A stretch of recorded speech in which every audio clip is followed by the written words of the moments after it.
Hello, everybody. Just want to make sure everybody can hear me. Sound good? Hello, hello from Anne from Nova Scotia. Albany, New York, good afternoon. Hi from just outside Lansing, Michigan. All right, sound good? 3D Sam, hello. All right, I gotta go back.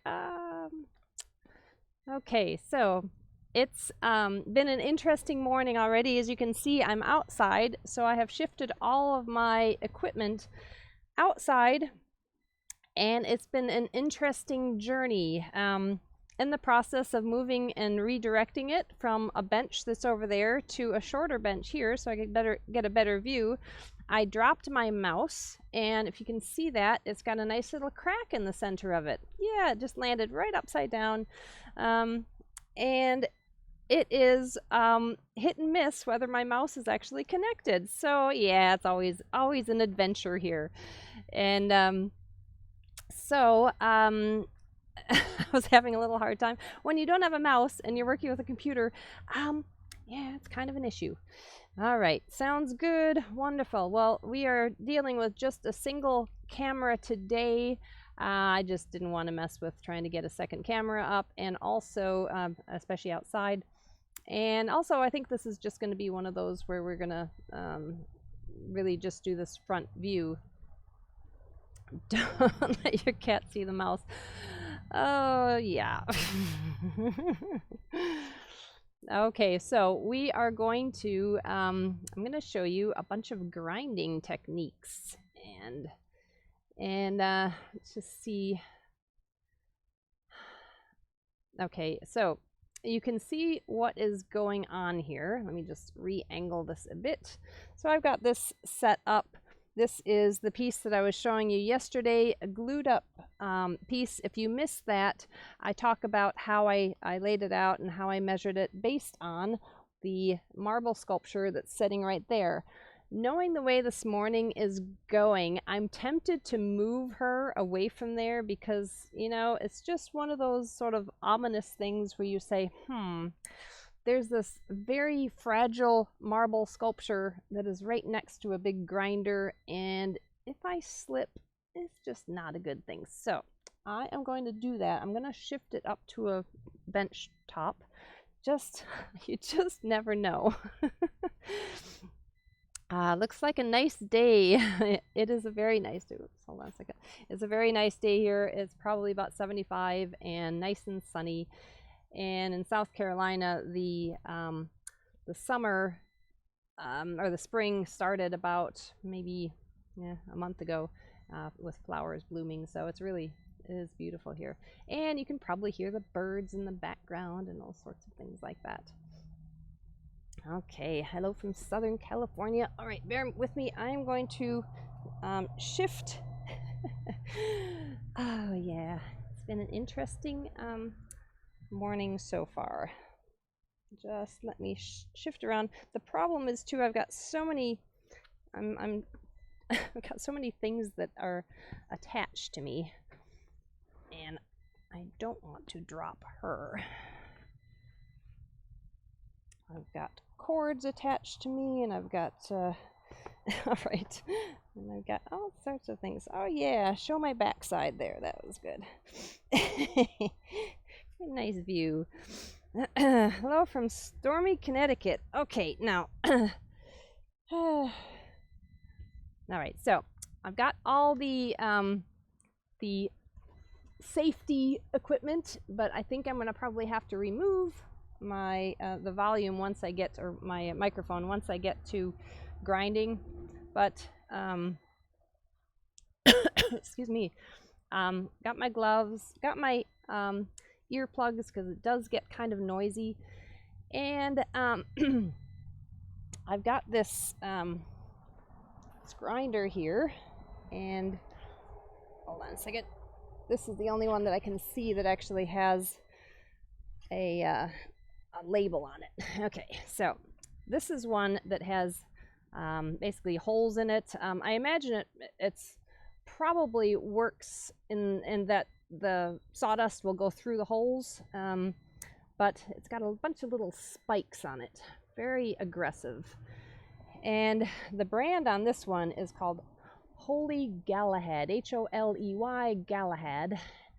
And this one that is actually on here, unfortunately the logo or the brand is covered up, and I have to go search around for the wrench to open it up. But this is the one that I'm going to use. It's not as aggressive. The spikes are closer together. Okay, so you can see the difference. This is a much more aggressive one. And so I don't want to get too carried away with it and let it take too much away. Okay, so we've got Bruce from Minnesota.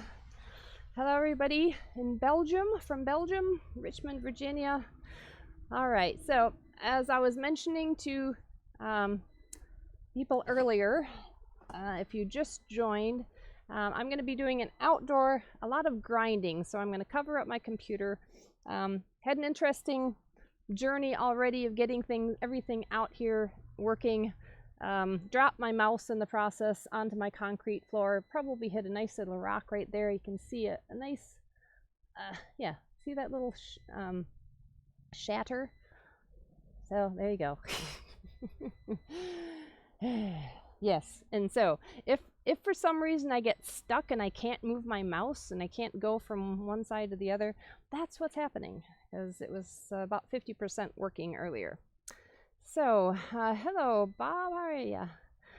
Okay, so I'm going to, first of all, one step at a time, cover up my keyboard because I don't want that to get full of dust. Have to think about everything here. And I've got this, I don't know if you can see that, but I've got this clamped in a couple different locations, just trying to give me a good shape around here that I can do some good grinding. And so I just, I'm trying to clear the clamps. I've got something clamped here, just there's a little bit of a hook of extra piece of wood there, and then I've got one piece or one clamp there. So it's pretty solid. And oh, my legs are cramping up. Okay, let's stand back here. Sort of have this Amazon woman look here.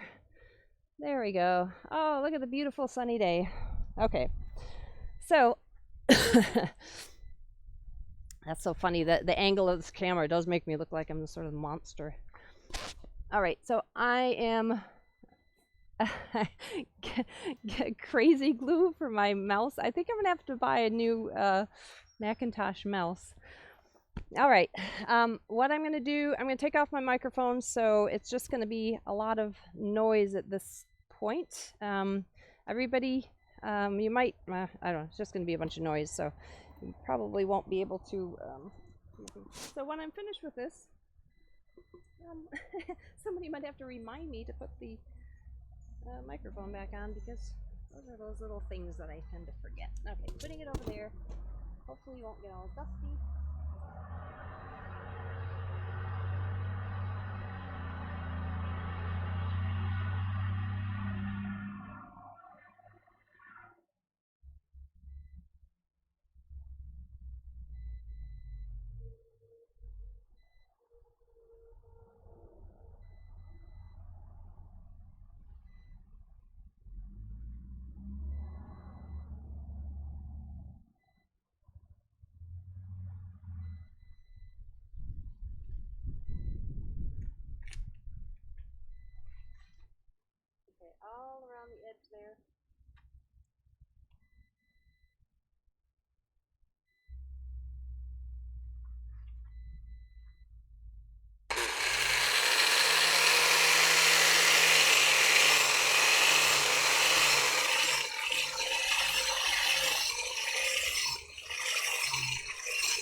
right, I'm back.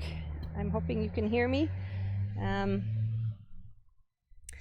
Yes, it's kind of a mess. And I just what I try to do. Oops, I just hit a bunch of keys.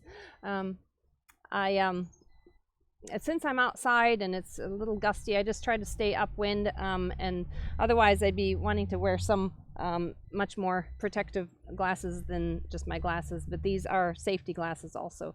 But there's that tendency of dust to sort of whirl around you. Anyway, my arms are kind of vibrating right now. It does get a little a little tiring with the sort of vibration.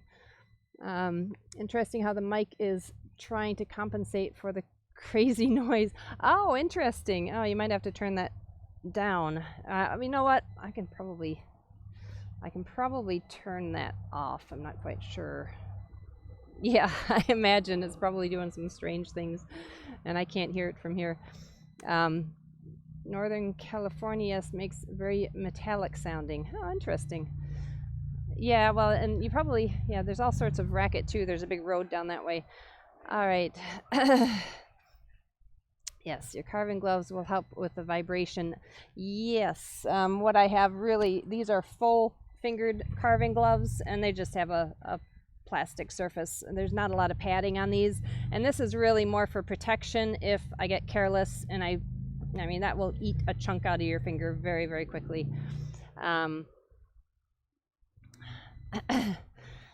You're still trying to get sawdust out of my eyes? No, that's not very fun, is it? No. So, probably should. Face shields, yes.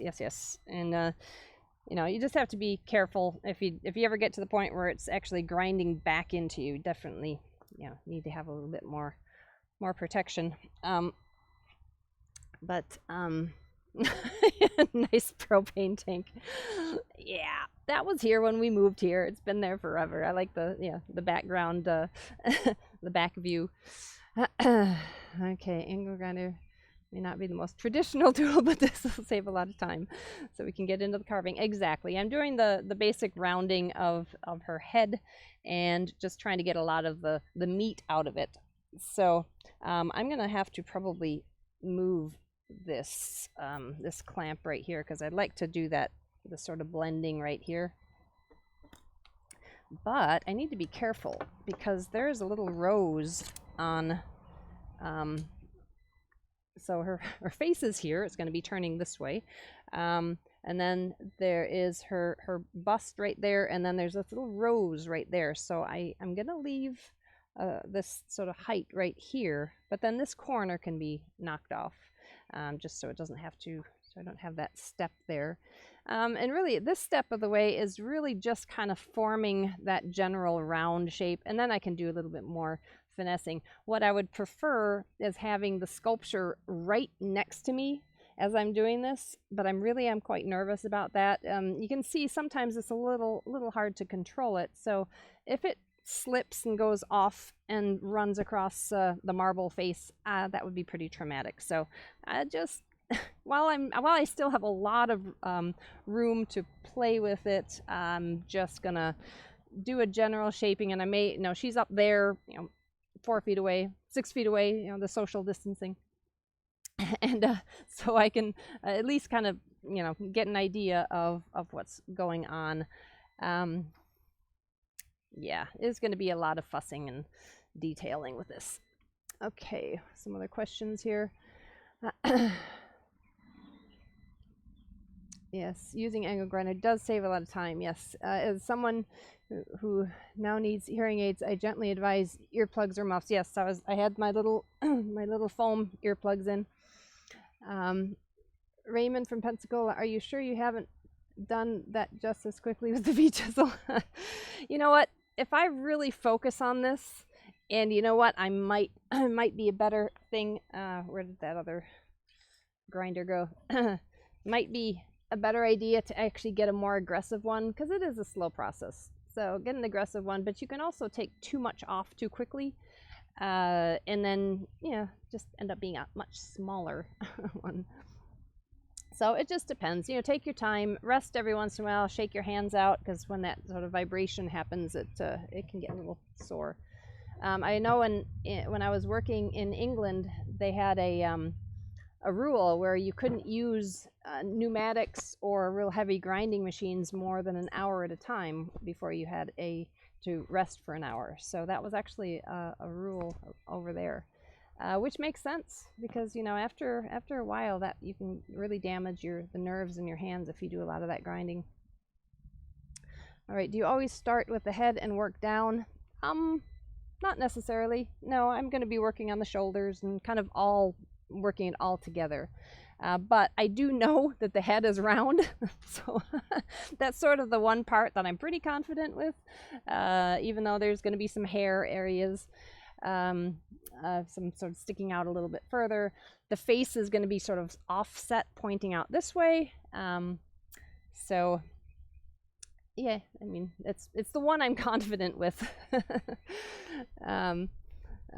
Would the rose be a candidate for carving separately and adding towards the end? It's possible, but you can also leave it, and it doesn't stick out that much beyond everything else. So I just leave sort of a lump while I'm doing the roughing out, and then just carve that individually. Sometimes when you've got that curve of a shape like that, you've got you know, the neck coming down here and then coming up. It's pretty hard to make sure that that is really closely attached too. It's fine if you've got two flat surfaces and you attach it to. The security of gluing it together works, but when you've got all these different shapes, attaching wood it gets a little bit more challenging then. Okay, hello again from Sweden. All right, now see, I'm sort of kneeling down here, and my blood is circulation is getting lost. All right, so let me see if I can actually turn my microphone off, and then we can just have the normal sounds. Let's see if that's gonna work. I'm not sure. Nope. Just so you can have. Now you get the birds. Let me just see which one is gonna affect. All of those are attached to my microphone. All right, bear with me here. Okay. I think. Let's get rid of that. Get rid of that. Okay. Okay. Now I think that's. Also, I'm just gonna see what happens. Yeah, I know feedback is. What about now? Now it's just that tinny, but it's not.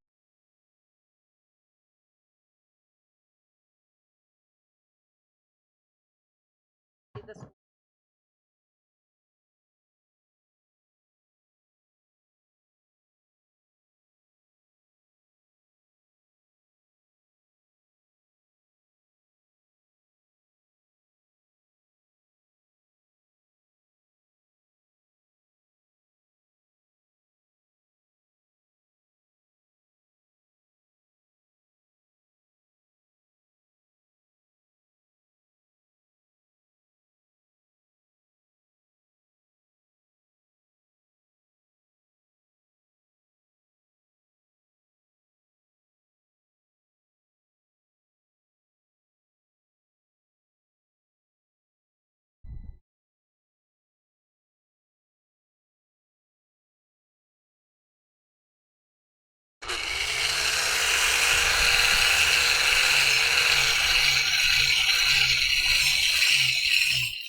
right. Now we doing everything. There's dust everywhere. There's something. Oh, right. There is something very satisfying. Can you hear me now? There's something very satisfying about taking a lot of wood off quickly. My cousin out in Colorado is a chainsaw carver, and I'm trying to get her on as a guest.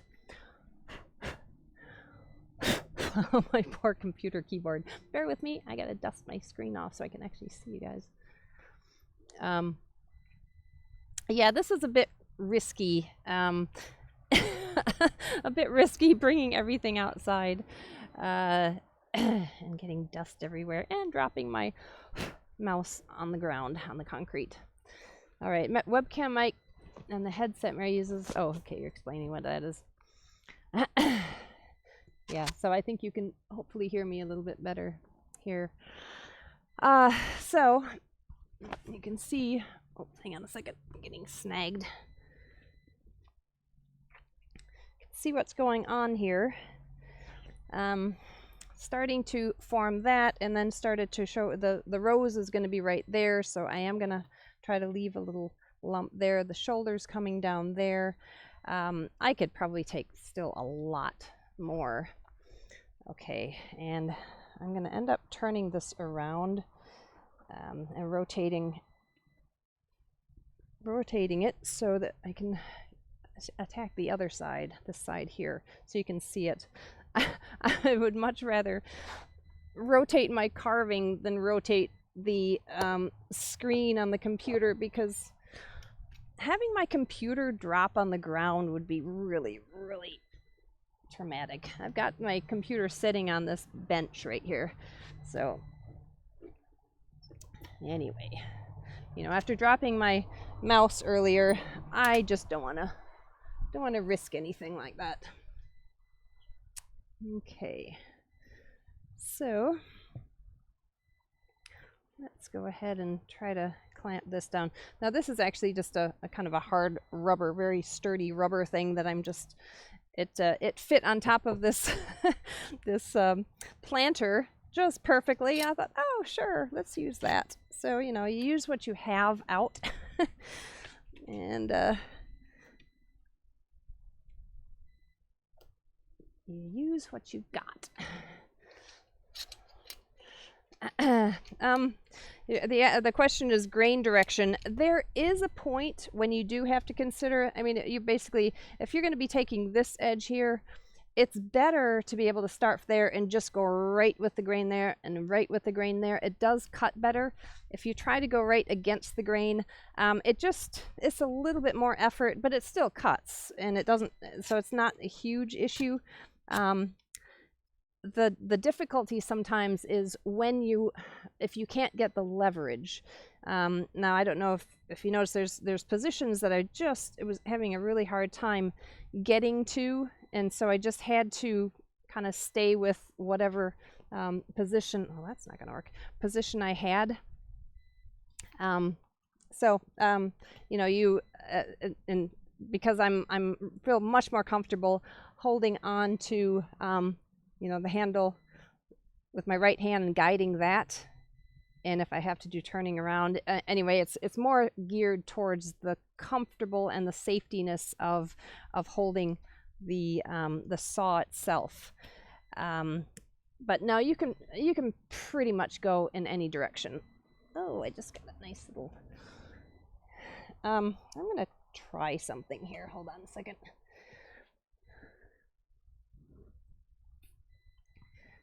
Just gonna see what happens if I just do that. If it starts to move on me, then I'll have to just sort of center it in there. I mean, it's actually quite a lot of weight. If it shifts on me too much, I might have to bolt it down, but I'll see. So now if you look on this side, let's see, this is all going to be rounded down, because as I said, the nose is going to be right about here. Nose is going to be right there. The hairline is going to be there, and then this is actually part of the drapery or the head scarf there. So all that needs to be rounded down. So all of this, that's a big edge that needs to be rounded down. And so I think I want to attack it from that side. All right, I just squished my earplugs underneath that. Well, good thing they're squishy, spongy earplugs. Okay, so any questions while I am here talking? I am going to, sorry, bumping. I'm gonna load up again and see and work on this other side. So, hey, my kind of excited that my mouse is actually still working after dropping it. Yay. Okay, so I'm just gonna go ahead and grind away. No questions? Going once, going twice? Okay. Gonna go back. Oh, what's the question here? How often do you glue pieces of wood? Well, when I do large pieces like this, it's really hard to find that large of a piece, and also, when you get something like this, it would probably end up being like a log or something, and there's a real tendency for a log like that to have a lot of potential of splitting once you actually remove a lot of wood.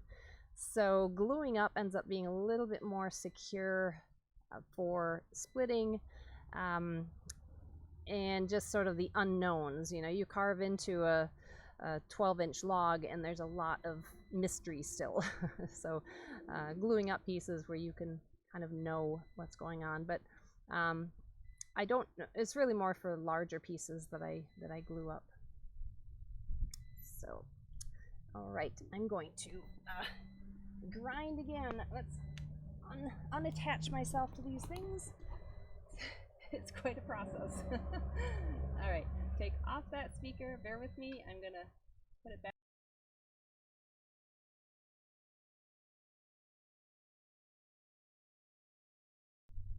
Is this the one from there? Okay, got it.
Okay. All right. Get this back on. Yeah, there was a comment here, a very good comment. Whatever you're doing with the angle grinder, do not forget to place the guards on. Very, very important. A lot of people get kind of impatient with, hold on a second, with the guards. Sometimes they feel like they get in the way, and then there's that temptation to just take the guards off. Really, really dangerous, basically, because what happens is,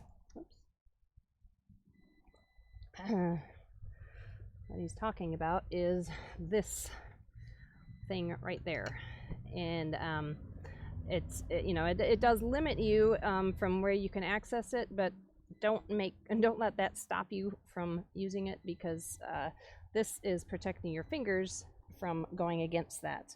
Very, very important. I know a lot of people sort of get that feeling like, well, I know what I'm doing, I know where I'm going with this, and I don't need that. Don't need all that safety stuff, but it is important to keep that on there. Now it sort of looks like there's a head, all right, neck going down there, and the bust, and we've got, anyway, so we're getting there. You got to start somewhere, right? Oh, hold on a second. I've got so much sawdust on my keyboard, and the cloth that I put over the keyboard blew off in the wind. So yeah, this is gonna be interesting. Hopefully, whoops, sorry. Hopefully I'll be able to actually use my computer after this. Okay.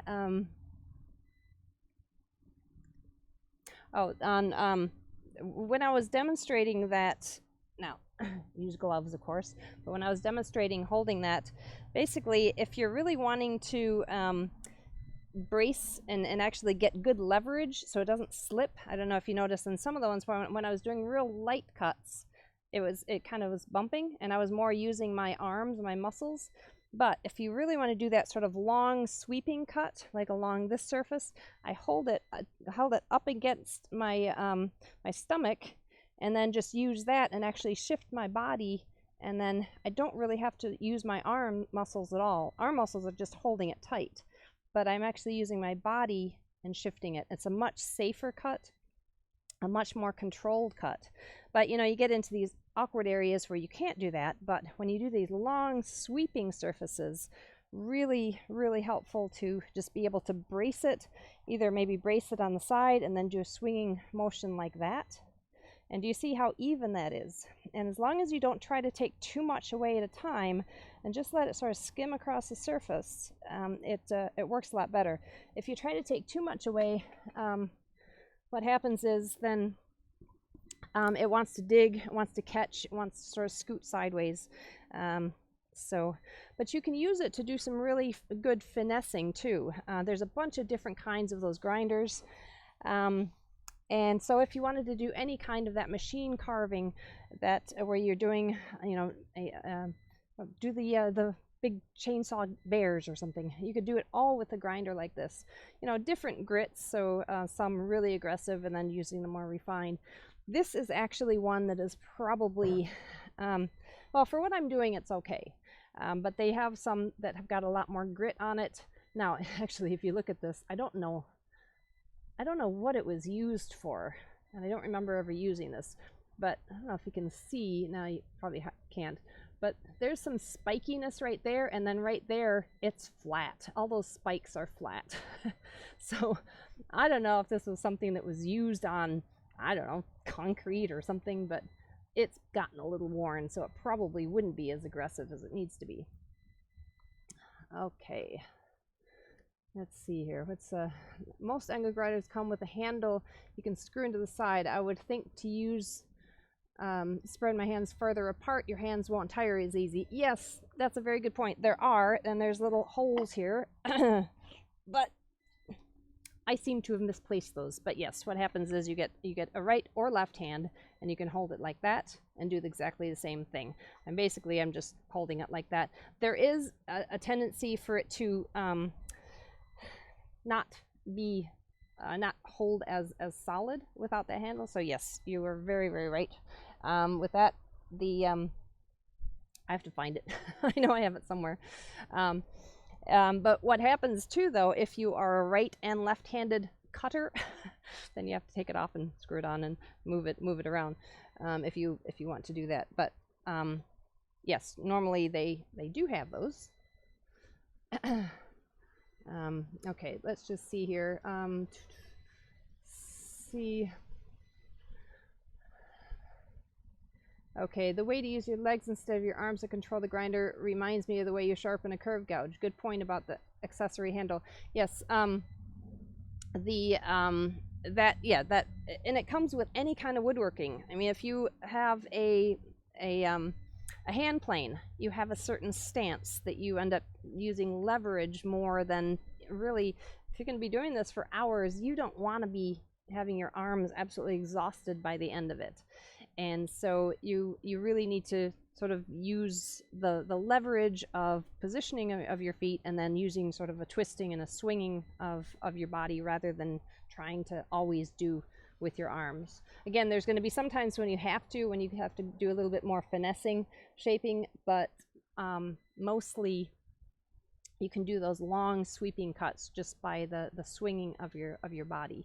And that really holds that tool tightly too. And there's not that sort of potential of the flexibility of the tool sort of bumping away from where you want. Rob Suggs, I heard somewhere that Tupelo is a good wood for power carving. Any experience with it? No, I have never carved in Tupelo. I have, hold on a second, I might get something to sit on here. My legs are falling asleep.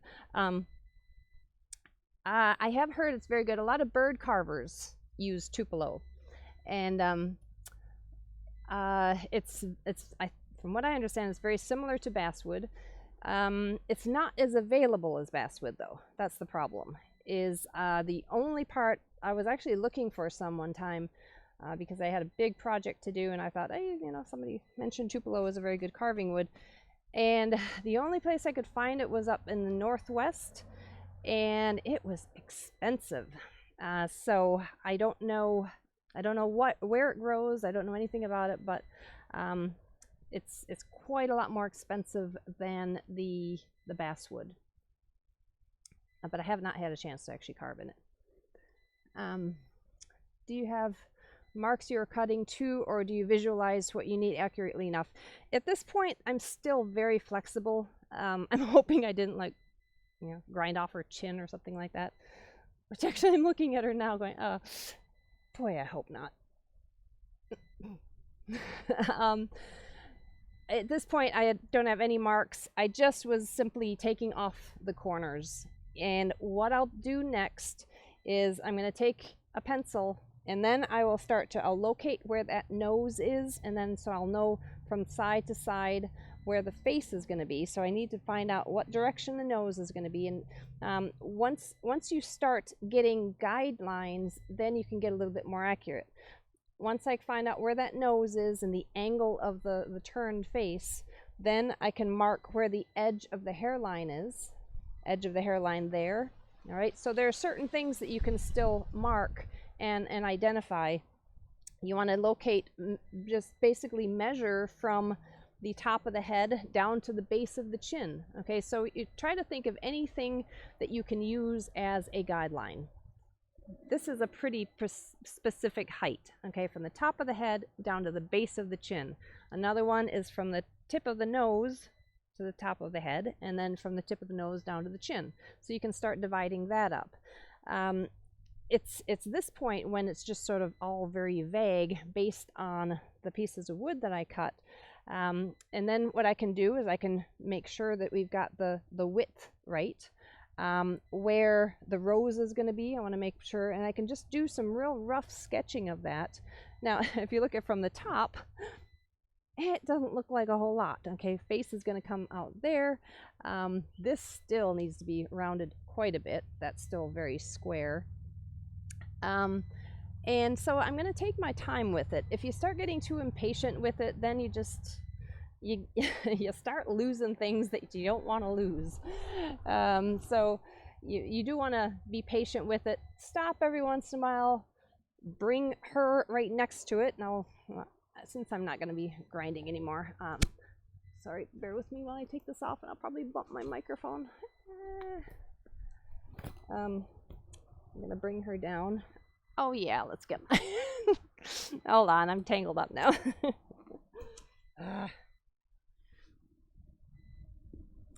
I love this part of it. Okay. All right. Where are we? Let's just see if anybody's gotten any more comments. Should use the side handle. Yes, I know, you're right. And I need to go find that thing. Grinder is sweet, like washing off big stuff. I carve in my apartment. Yeah, so too noisy for the neighbors and messy for the living room. Use a drill with flat bottom bits to clean it up with gouge or Dremel. Okay, so if you know exactly how deep you're going, you can drill down to it and make that, at least know how deep it is. Yeah. Now the interesting thing is, because I have the original, I could really do some accurate measurements, which really helps. I mean, if I was just making it up as I went, that ends up making it much more challenging. Okay, Tupelo's 800 Janka hardness versus Cherry at 950, Basswood 370. Okay, well there you go. I've heard that it's good to carve. All right, but yeah, and I've carved Cherry, and it is it's quite hard. But it's interesting because Tupelo is one of those woods that people have really recommended as a carving wood. So it's very, from what I understand, very clean grain. So John Madry, you need a wireless mic. Yes, well, anytime I've tried a wireless mic, there's always been weird interference. So I've just, stuck with the wired ones. Yes, I know. All right. How do you know where to carve the details? Are you going to draw it out? Yes. In fact, while I am here, as I am still tethered, I'm going to bring her down here, and we're going to do some side by side. Okay.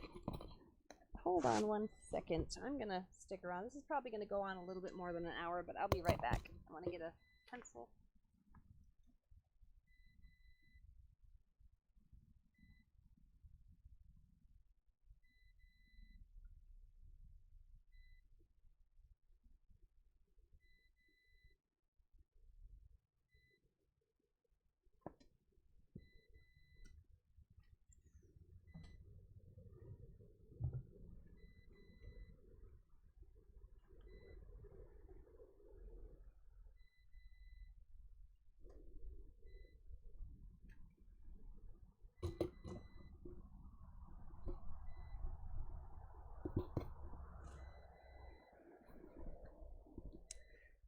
Okay, so yes, one thing about wired mics is you end up being extremely tethered to it. And so, all right, so this is where you get calipers, which of course is in the shop again.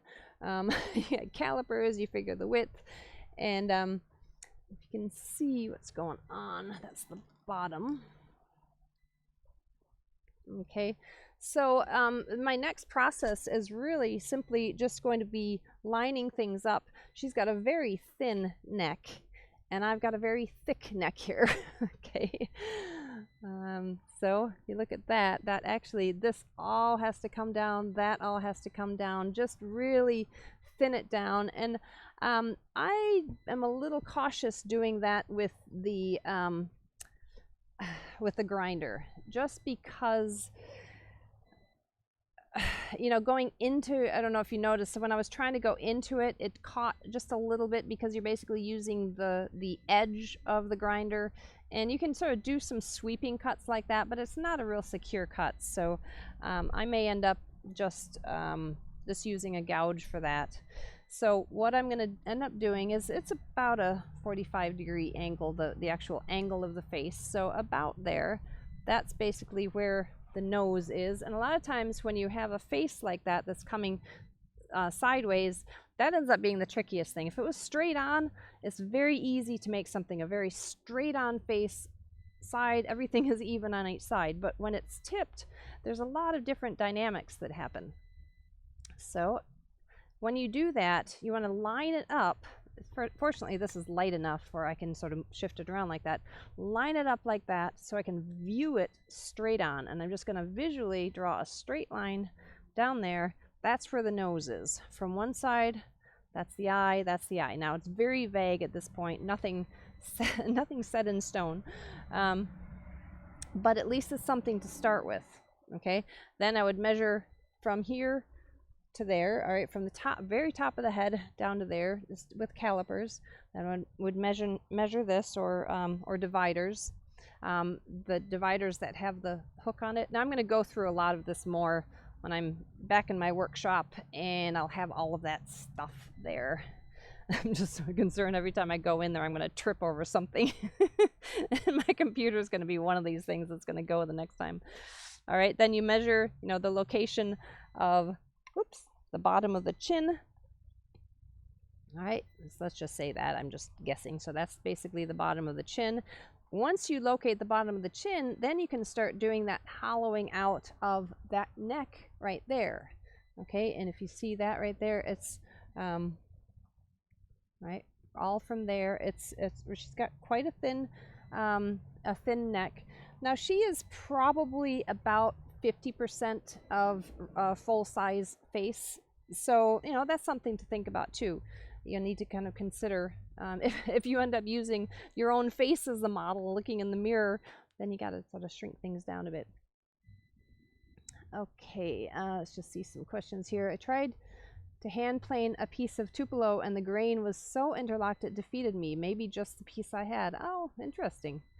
Maybe they do a lot of grinding with Tupelo, because I know, like I mentioned, bird carvers do it, and I know they use a lot of Dremel tools. So that actually, now that I think about it, I think that was really good for if you're doing, using either like a, I can't remember the name, not Automac, Fordham, that right, the Fordham grinder, really high-end, like dentist type grinding, doing a lot of that grinding. And so if you're talking interlocking grain, then the grinder or any kind of those little Dremel tools, they breeze right by all that crazy grain. I think everybody who wants to be happy with carving should be a friend of not typically carving tools like anger grinder or saw. Yes, well, they do come in handy. I mean, you know, I could have done all of this with you know, mallet and gouge, and I've done that before. I've done that kind of carving before, but it's a lot of work. And it's I don't know. Maybe as I get older, I start learning a little bit more and saying, you know what, it would be a lot faster. I get to the fun part, and then get to the fun part quickly, and then dive into or get get all the meat out of the way first, and then get to the fun part. All right, I'm so glad Twitch recommends channels. I don't search the art category enough. Oh, good. I wasn't sure. I don't know how that works with Twitch. So this was recommended. That's good to hear. That's very good to hear. I don't know how that works. I mean, I basically just figure out how to do the video. I don't know all the deep stuff about Twitch. There are thick blades for going straight in. You talking? Oh, okay. So you're talking about the, like, these blades, where probably it goes fully around, I'm guessing, and then you can actually just take it and it grinds right into it. I'm guessing that's what you're talking about. I did want to ask, now I did a spontaneous live stream, I think Friday night. I was still working on a project, so I just started the video recorder. Was wondering if anybody has any ideas about Twitch, whether you're happy with it. Are you happy with going into kind of, well, if you're not familiar with Twitch, a new live stream program, if you're not familiar with it. Any feedback? I'd love to know. Is it easy for you to figure out and work? just I'd love to hear feedback on that, because this is all new to me also. And so tomorrow I will be back on in my workshop, hopefully dust free, and I'll start really focusing on the details and getting some of the more refined details at least located.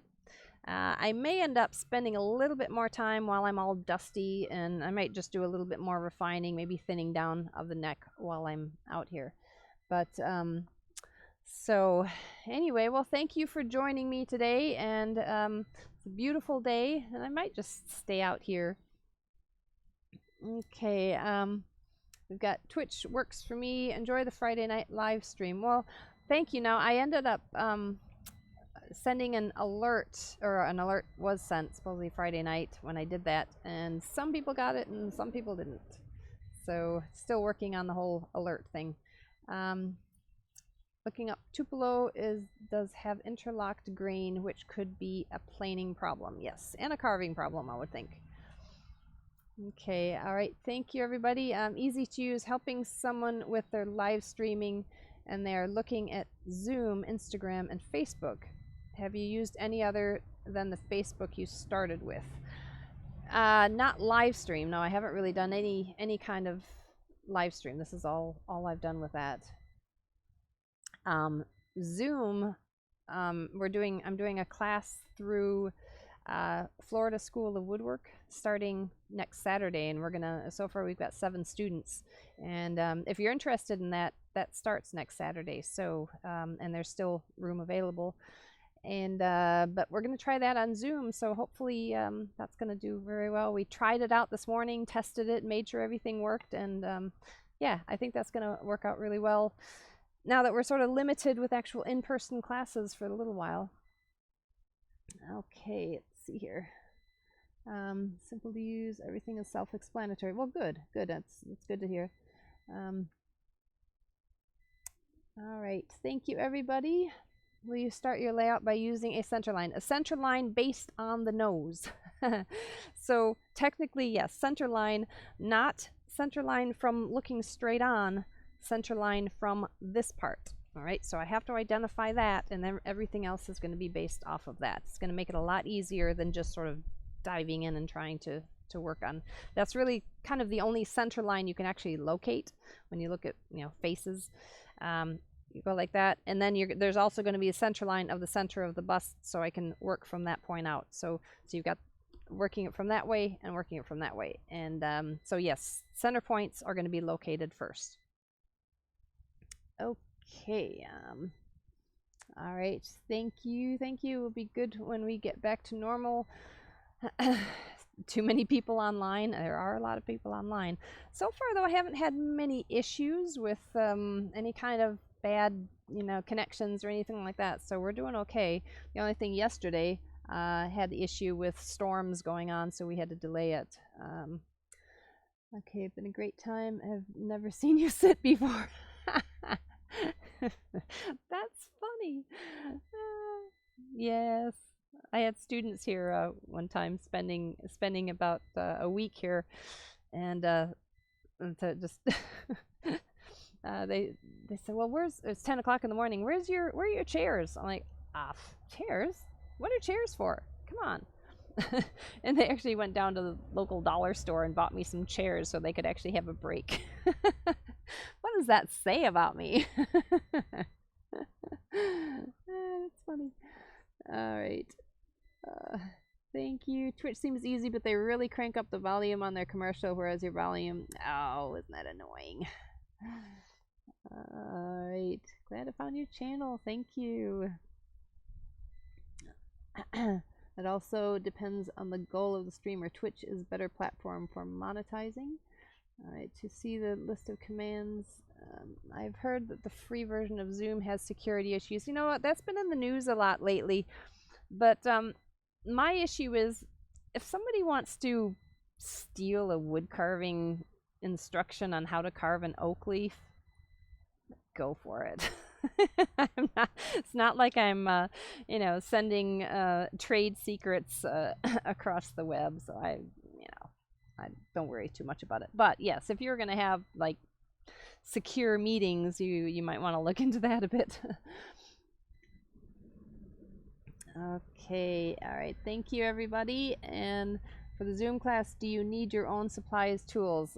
I live near the school. Oh, yes, you will need your own. You'll need your own tools, but I can supply you with a piece of wood. But it's Tuesday, so it's kind of, well, I mean, I can if I get it in the mail.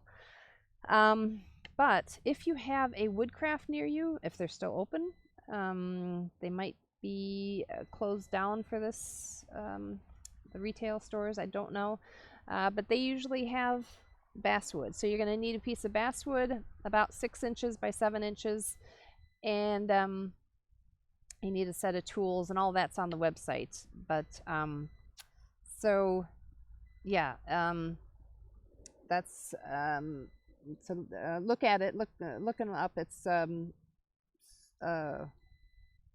schoolofwoodworking.com, and see what is needed. And if you have any questions, you can email me or Kate Swan there at the school. My email is marymaycarving33@gmail.com. And yes. So, well, thank you, everybody, and we'll see you tomorrow and begin to really shape her. You can kind of see your face here.